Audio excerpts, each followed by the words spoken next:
If there's one thing that scares me more than FNAF itself, it's FNAF fans. And this is coming from somebody who was a fan of FNAF. But if there's one thing I think recent events have shown to people, it's that FNAF has a communication problem. For people who aren't in the know, Steelwool recently released Five Nights at Freddy's Secret in the Mimic VR, which is basically Secret of the Mimic, but tailored to work in VR, hence the name.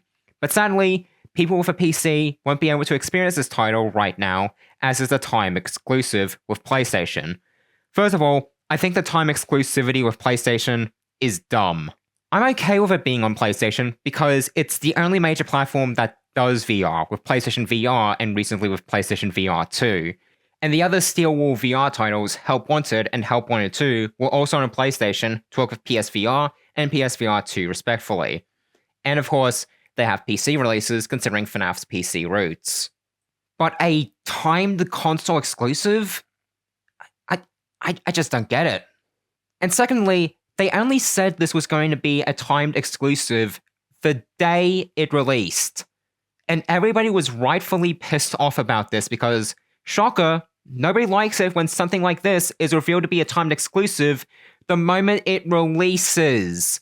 If it were announced that it will be timed exclusive before coming to PC, I think some people will be a little annoyed, but fans can eventually shrug it off. But this? There's needs to be better communication.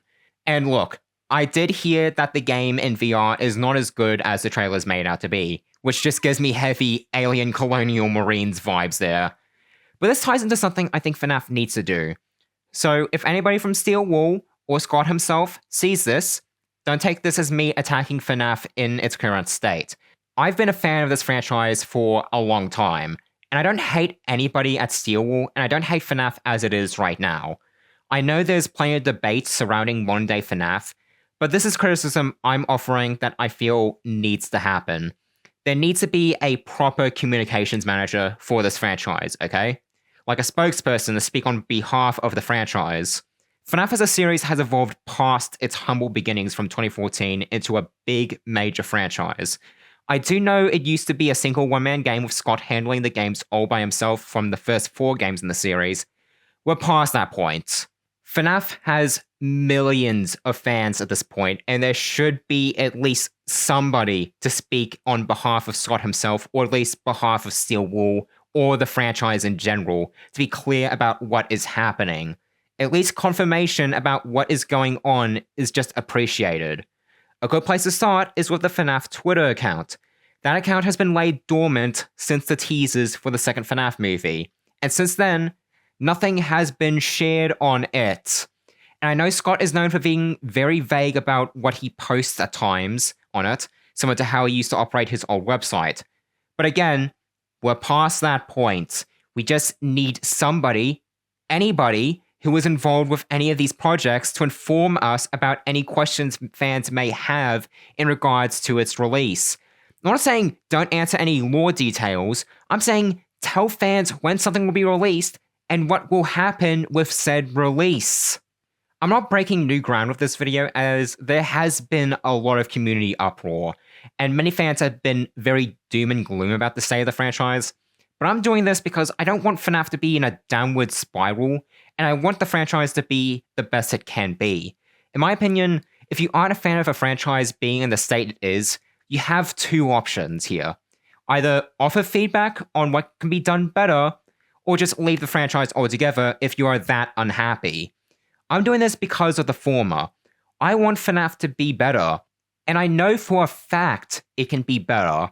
I've seen it be better. So if anybody from Steelwool or if Scott somehow sees this, I hope you take this into consideration and actually take some incentive to do something about this. And to any FNAF fans who may see this, don't take this as me saying, FNAF sucks now, whether you agree with that sentiment or not. I'm not saying that at all. When it comes to talking about FNAF Online, it has become much more scarier to do that because there's just so much negativity surrounding it that it's become harder to be passionate about it online anymore. And that sucks. I would love to talk passionately about this franchise again like I used to, but it's just become harder to do so when there's so much strong negativity. And this whole fiasco just didn't help with that. Please do not take this video the wrong way, though. I'm just a longtime fan who wants to see a franchise he loves do better. Anyway, see ya. Bye.